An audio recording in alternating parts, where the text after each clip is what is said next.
কামাখ্যা মন্দির নিয়ে অসভ্য মন্তব্য করেছে, সেই ব্যক্তিকে মমতা বন্দ্যোপাধ্যায় কেন অ্যারেস্ট করছে না? সে মুসলমান বলে? মুসলমান হলে কি 7 খুন মাফ? ইসলাম ধর্ম সম্পর্কে বলা, কোনো কিছু বলা যদি অবমাননাকর হয়, কোন সেকুলারিজমের সূত্র অনুসারে হিন্দু ধর্ম সম্পর্কে কোনো কিছু বললে সেটা হিন্দু ধর্মের অবমাননা হয় না? এই প্রশ্নের উত্তর বুদ্ধিজীবীরা দিতে পারবেন কি? বা তৃণমূল কংগ্রেস সরকার দিতে পারবে কি? তৃণমূল কংগ্রেস সরকার কেন তাকে লুকিয়ে রেখেছে? আমার কাছে তো খবর আছে যে তাকে লুকিয়ে রেখার ব্যবস্থা করেছে তৃণমূল কংগ্রেস, যাতে আসাম পুলিশ এসে তাকে গ্রেপ্তার করতে পারে। নমস্কার বন্ধুরা, আমার নাম ধ্রুবজ্যোতি সরকার। পশ্চিমবঙ্গে মুসলমান হলেই 7 খুন মাফ। মুসলমান বলে গ্রেফতার হচ্ছে না ওয়াজেদ খান কাদরি রশিদি। ওয়াজেদ খানকে লুকিয়ে রেখেছে তৃণমূল, যাতে আসাম পুলিশ তাকে গ্রেফতার করতে না পারে। অভিযোগ সুকান্তর। শুনুন এই বিষয়ে কি বললেন বিজেপি নেত্রী অগ্নিমিত্রা পাল। থ্রু ইমেল আমি করেছি এফআইআর, এবং আমার সাথে আমাদের লিগাল সেল, হাওড়া লিগাল সেলের সংযুক্তা সামন্ত, তিনিও এফআইআর করেছেন।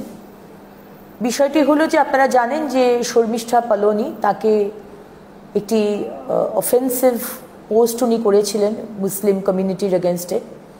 তার জন্য মমতা ব্যানার্জির পুলিশ গুরুগ্রামে গিয়ে তাকে অ্যারেস্ট করে নিয়ে আসেন এবং তিনি জুডিশিয়াল কাস্টাডিতে আছেন। আজকে তার আদালতে আবার করে কেস ওঠার কথা আছে, এখনও তার জামিন হয়নি।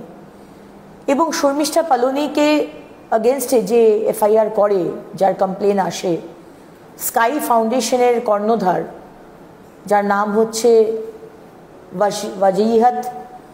ওয়াজাহাত খান কাদরি রশিদি, তার কথাতে, যিনি অত্যন্ত সক্রিয় একজন টিএমসি কর্মী, তার কথাতে পুলিশ মন্ত্রী গিয়ে অ্যারেস্ট করেছেন শর্মিষ্ঠাকে।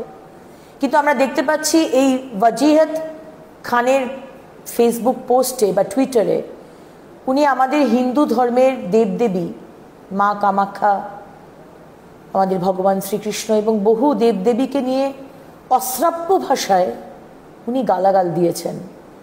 আজকে দেননি, বেশ কয়েক মাস ধরে দিয়ে যাচ্ছেন। কিন্তু আমি অবাক হয়ে গেলাম যে সেক্ষেত্রে মুখ্যমন্ত্রী মমতা বন্দ্যোপাধ্যায়, পুলিশ মন্ত্রীর পুলিশ কোনো অ্যাকশন নেননি। আমি এটা বিশ্বাস করতে চাইব যে ডক্টর বি.আর. আম্বেদকর যে সংবিধান আমাদের পশ্চিমবঙ্গেই লাগু আছে, আমি এটা বিশ্বাস করতে চাইব যে সবার জন্য একই নিয়ম, মুসলমানদের জন্য এক নিয়ম, হিন্দুদের জন্য আরেক নিয়ম। এইটা সবাই বলছে নাকি এরকমই চলছে, কিন্তু আমি এটা বিশ্বাস করতে চাইব না। তাই জন্য আমি এফআইআর করেছি যে শর্মিষ্ঠা পালোনিকে যদি যে দোষে তাকে অ্যারেস্ট করা হয়েছে, সেই একই দোষে এই ওয়াজাহাত খান কাদরি রশিদিকে অ্যারেস্ট করতে হবে।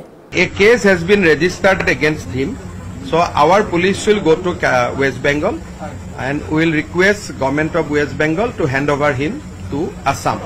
বন্ধুরা, ভিডিওটি ভালো লাগলে দয়া করে লাইক শেয়ার করে দেবেন, আমাদের পেজটা ফলো করে নেবেন, আর আপনার মতামত কমেন্ট করে অবশ্যই জানান।